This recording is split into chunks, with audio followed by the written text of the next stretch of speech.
Have you ever washed someone's feet? Have you ever had somebody else wash your feet? If you are a Jesus follower and have been a part of church gatherings for a while, you've probably been a part of some kind of foot washing service. If you're not a Jesus follower, you're probably hearing this and you're like, what kind of a cult are you a part of? In John chapter 13, Jesus washes the feet of his disciples. And it's a really powerful moment for a couple of different reasons. But I just want to focus in on one of those reasons of why this is so powerful and why I really believe it's actually as meaningful, maybe even more so today as it was 2,000 years ago.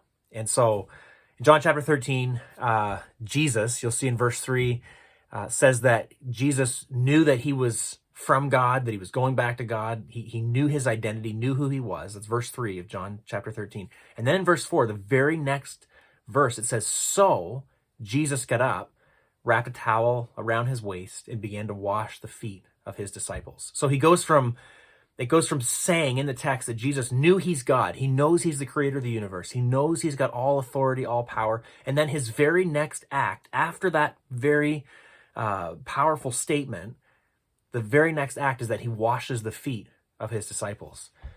That was a job that even most slaves were not asked to do. If you were a Jewish slave in those days, you probably weren't going to be asked to wash the feet of the guests of the house. It was a job that was reserved for non-Jewish slaves, so a Gentile slave, or women and children, which in those days, women and children were held in very, very low regard. And so you've got Jesus doing this grotesque job, the job that even the lower slaves didn't have to do. And Jesus does it. He washes the feet of his disciples. And when he gets to Peter, Peter goes, you're not washing my feet. There's no way. And Jesus says something really profound to Peter. He says, if I don't wash you, then you have no part with me. And Peter's like, oh, well, if that's the case, then wash my hands and my head as well. He's over the top. And Jesus is like, Peter, calm down. If I do your feet, it's enough. And what he says is Jesus says to them, his disciples, he says, you don't understand what I'm doing now, but later you will.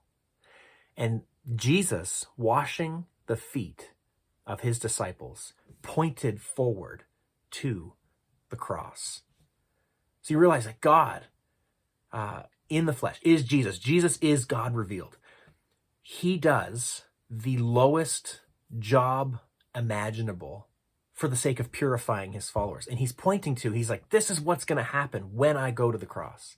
When I go to the cross, it is shameful. It is grotesque. It is deplorable. You know, most depictions of Jesus on the cross, they show him with a loincloth covering him, but Jesus would have been naked. It was a shameful thing. He died a criminal's death on the cross. He was falsely accused of some things, and he died the most shameful death. But it was by doing that he was able to save and cleanse us. And so what we do as Christians is we receive the cleansing of Jesus. Just like the disciples, they had to humble themselves to let their master, to let their Lord, to let their Savior wash their feet. But Jesus said, if you don't let me do that, you have no part with me. And it's the same thing today. The way to have a relationship with God, the way that our relationship with him is restored, the way that we're allowed into his family is by receiving what he's done for us and being cleansed and washed by him. It's not our works. It's not our goodness, nothing we can earn. It's receiving what he's done, letting him cleanse and wash you. And I just want to ask you today, have you been cleansed, washed by Jesus? So that's profound. That is powerful. I'm not going to get into this today, but just as a follow-up thought, and maybe you can do some digging with it. Jesus also says, now that I've done this for you, and he says this to his disciples, this is before he goes to the cross. He says, now this is how I want you to treat each other. So it points forward to the cross, what he's done. He cleanses us, and we have to receive his cleansing in order to be made right with God. But then Jesus points back to the actual act of foot washing, and he says, now this is what I want you to do as far as how you treat each other.